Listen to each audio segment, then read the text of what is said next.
嗨，大家好，我是坦皮树。今天是2025年9月13号，这一期咱们继续聊聊恒大清盘，聊聊中国的房地产。我们先看几个媒体的报道。每日经济新闻，它今天有一篇报道叫《北京楼市金九开局，房企加码营销抢节点》。随着金九银十传统旺季销售的到来，叠加楼市新政助力，北京的开发商都卯足了劲。据每日经济新闻记者不完全统计，8月下旬以来，电建地产、中建置地、金投发展、建发房产等开发商均以不同形式开展新品发布、品牌换新、开放样板间、实景园林等活动。新政之后，销售有明显提升。9月10日，有央企开发商人士向美经记者表示，新政最大的影响就是让一部分之前在观望的五环外客户下决心买房了。他这文章说，在北京出台楼市新政满月之际，根据中指研究院监测，从市场反应来看，部分楼盘到房量有所好转，部分小区二手房带看量也有增加，但整体市场氛围仍较平淡。从周度数据来看，新政出台后的3周里，北京新房网签量呈现3连升态势。整个8月，根据央视财经披露的数据，北京新建商品住宅网签成交2824套，环比增长 2.3%； 二手住宅网签量13119套，环比增长 4.1%。9月以来，美经记者以购房者身份陆续走访了北京五环内多个新盘。一个比较明显的感受是，五环外新房成交速度加快，五环内看房客户有所增多。根据北京市人民政府官网相关案例，随着新政松绑，部分家庭获得了五环内的购房资格，可以向内进行改善性置换。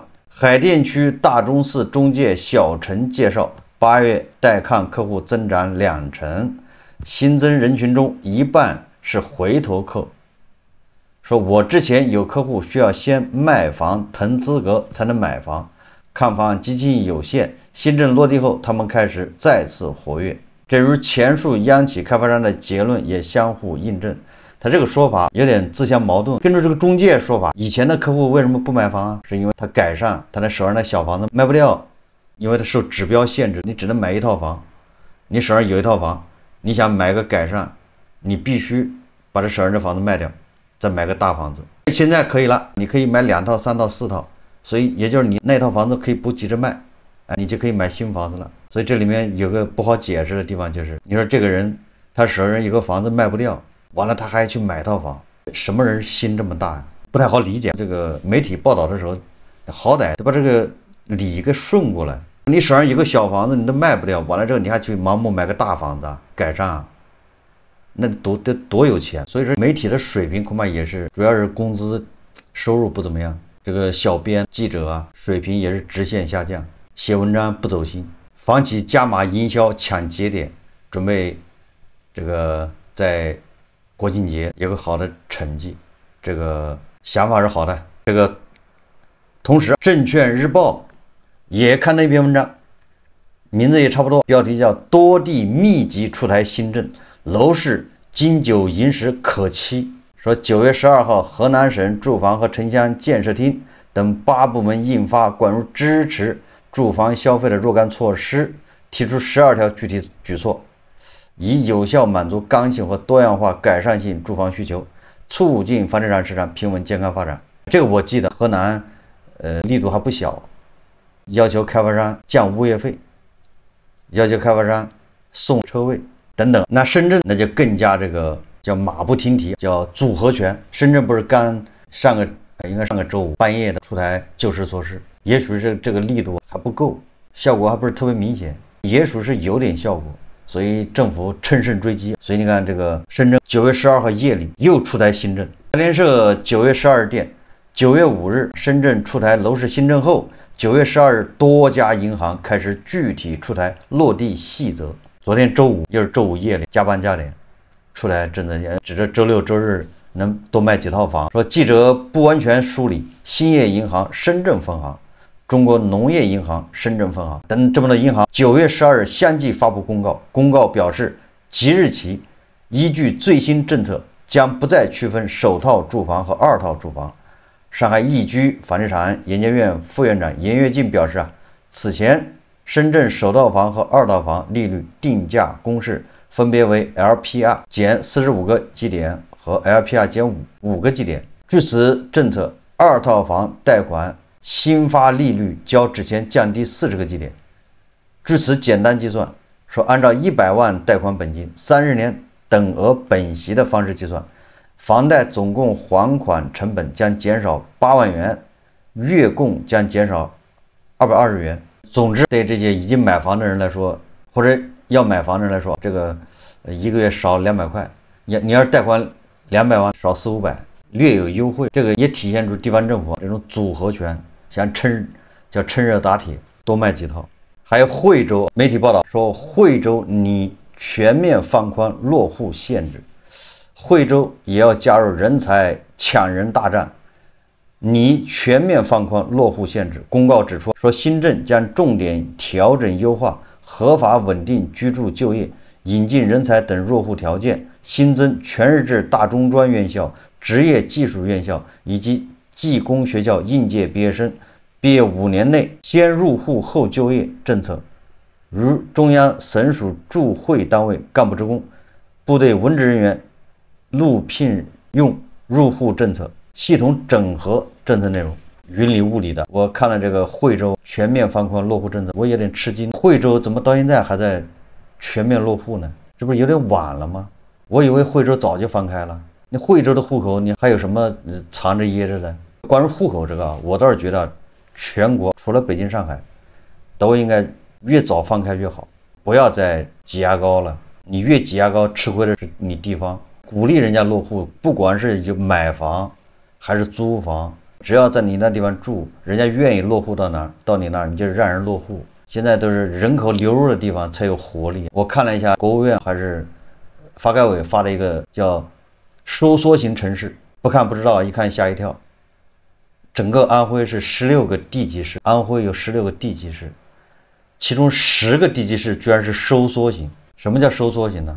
收缩型有几个特征，第一个就是人口在流失，人口在萎缩，这是第一个。第二个是什么？没有什么明显的产业 ，GDP 一直在下降，或者是增速在拖后腿等等。16个地级市有10个是收缩型的，整个长江沿岸就一个芜湖、硕果仅存，剩下的马鞍山、铜陵、贵池、池州、安庆那全是收缩型。收缩型什么意思呢？未来就有可能要合并，通俗点说就是鹤岗化。所以你说这些地方，你户口越早放开越好。即便是上海，我觉得也应该列个计划，10年之内应该也是全面放开，或者15年，一定有个时间表。都什么时代了，还有不让落户？人是发展经济的一个最主要的要素，不仅承担着创造生产，还承担着消费。所以说我看到惠州你全面放宽落户限制，我就觉得很吃惊。是不是全国还有其他地方还像惠州一样，落户还没放开？你这惠州的户口值什么钱？人家去惠州落户那都是算看得起的。很多人在那落户是为了小孩上学，有的时候你户籍不在那儿，小孩上学比较麻烦，考试也麻烦。今天我们主要聊一聊养老，因为在我们中国有特殊的文化、特殊的风俗，所以养老往往跟房子有某种千丝万缕的关系。也就是我们经常说，为什么老有执念，是吧？必须有一套自己的房子，这玩意儿跟养老也有关系。他有很多人不理解，等你到了退休的时候你就知道了。你租房，如果赶上好说话的，或者是子女租、父母住，总之年纪大了租房很麻烦。作为房东，你如果是房东，你恐怕也不愿意租给一个80岁的人。你愿意租个80岁的人，那你愿意租个85岁的吗？那90岁呢？你敢不敢租？是吧？换位思考你就知道了。年纪越大，租房越难。还有人说回农村，那前提是农村你得有房，宅基地是你的，没人跟你抢。如果那宅基地是你还有亲戚，他们也有继承权，那就很麻烦，涉及到财产。今天我在网上看到一个 UP 主采访，说的是一个上海爷叔，他68岁，他把自己唯一的一套房给卖掉了，卖了600万，完了之后他那600万就存银行吃利息，他还有退休金，这加在一起收入还不少。他租房住，过得很快活，年年都出国旅游。他的理想就是在他死之前把这钱正好花光。大家看视频。我没结过婚，小伙子不想结婚，想开一点，还是不结婚好。我兄弟姐妹没有电话号码，我房子留给你们啊，你们做梦。您这套房子卖了多少钱？600多万，吃光不叫冤枉。您一生没结婚？我小伙子，像你们那个年代不结婚的还挺少的呀。哎呦，好多了，我们同学连我4个没结婚，很正常的。为什么不结婚啊？不想结婚。哎呦，您在您那个年代啊，算是这个想法比较超前的了。对啊。你结了婚养小孩要负担吧，尿布奶粉这个东西都是钱啊。我们那个时候拿多少钱？想开一点，还是不结婚好。我看您的话，其实个头，然后长得也挺帅的，也挺健康的，而且那个时候也有正经的这个工人的工作，对吧？对啊，对。你也可以很轻松的找一个，对吧？哎呦，那个时候有好多小姑娘要跟我谈，我不谈，我一个不谈。我看上人家不跟我谈，人家看上我不跟人家谈，这个很正常的事情。因为我们那个时候呢，晚上回来了，几个同事就在饭店里面吃喝酒，人家小姑娘一看你这个酒鬼，谁跟你啊？单位里面拿点工资回来，几个人搞点酒搞光了，所以讲我一个人想来穿，弄点吃喝喝，这个是里面是最好的银行，放在这个肚子里面是最好的，最保险，人家骗不到也拿不到。在我肚子里面。您的父母在您年轻的时候从来没有说过您吗？说过啊，你看你哥哥你姐姐都结婚了，你还不结婚？我讲我结什么婚？我是酒鬼，人家谁要你啊？所以讲我一个人现在想吃什么就吃什么，想喝什么就喝什么，想出去玩就出去玩，不想出去就在家里，不要搞你们搞不清楚。其实像你们那个年代啊，大家还是比较传统的。那像你的朋友啊、同事啊，对您有闲言碎语吗？人家都讲我找不到老婆，我跟他们讲清楚了，我是酒鬼，拿点工资要天天吃酒的。你喜欢就是吃点好的，喝点好的。哎，对，就不愿意放弃这个韭菜，也愿意放弃这个婚姻。对。那像您这么一辈子过来啊，您就是从来不孤独吗？经常几个同事在一起吃饭喝酒。那您跟您的父母关系好吗？他们也不管我，喝酒就喝酒，喝好了回来，不要闯祸就行了。您的兄弟姐妹对您什么态度呢？不来往，不来往了啊！父母在的时候都是兄弟姐妹，父母不在了，不是兄弟姐妹。他们没有我的电话号码，我也没有他们的电话号码。因为我前几天啊也采访了一个就是没有结婚的老人，他现在呢已经把他的那个房子过继给到他的外甥女了。那您跟您的兄弟姐妹这个也不联系的话，像您的房子呀、财产，将来100年之后，现在我跟你实事求是讲，我房子已经卖掉了啊，卖了，我现在借人家一间房子啊，8、9个平方，搞一个空调。因为什么？我把这个钱放在银行里面，拿点利息，付了个房费，我自己的工资开销，我还有点钱，我想出去玩就出去玩，时光不叫冤枉。我给谁啊？我兄弟姐妹没有电话号码，我房子留给你们啊，你们做梦。您这套房子卖了多少钱？600多万。600多万，再加上您的退休金是7000，然后又有医保社保，过得相当爽了。您这是准备在100年之前把这钱全都花光？对啊，您光这退休金都花不完了呀。对啊，您现在就是每年是怎么一个花的一个程度？出国旅游，就是每年都出国旅游是吗？对，买点东西回来呀，送同事啊。我兄弟姐妹关系不好，我同事关系好啊。那到现在啊，像您的其实同事都已经孙子呀，包括孙女都出来了。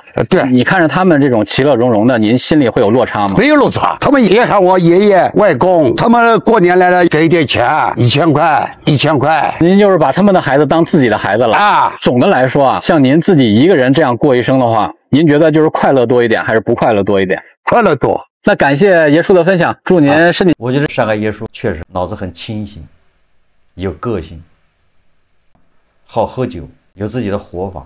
他还有一笔巨款，600万存款，他退休金还有7000。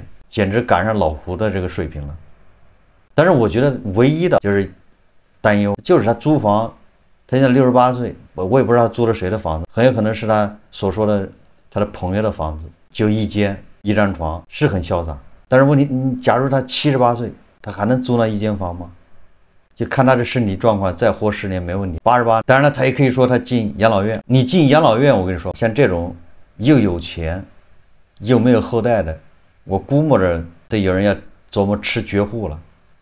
不要低估中国人的这对钱的这种欲望。大家或许还记得口罩期间发生在上海一个养老院，应该是一个老太太说死了，让殡仪馆来把拉走，结果装到袋子里之后，正要往车上运的时候，结果那袋子在动，还是那个殡仪馆的工作人员胆儿大，把袋子拉开一看，结果老太太还没死。你说说，一旦那个工作人员当时没注意，或者就懒得看，塞到车里面把门一关，那就基本上完了。这个上海爷叔很潇洒，他是反向操作，他是把他老了把他房子给卖掉，只能说但愿他以后租房一直顺利。那有人就说了，这个爷叔没孩子，那他总有不能动弹的那一天，那怎么办？只能去养老院吗？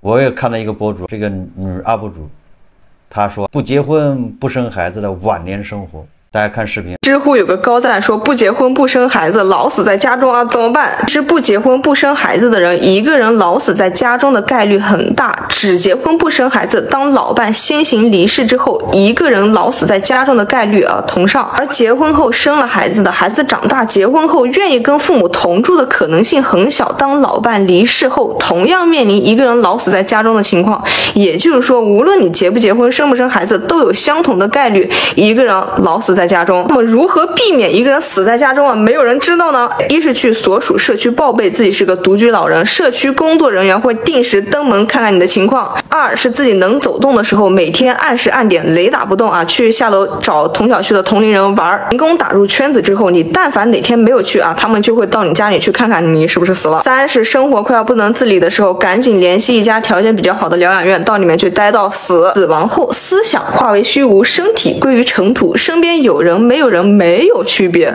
我们在意的不过是尸体能不能第一时间被发现，能不能死得体面一点，不恶心到别人。按照这个 UP 主的说法，有人就说这个好办，你也不用专门到居委会去报备，你哪个机构或者是马化腾、腾讯开发一款 APP， 现在不有那种运动手表吗？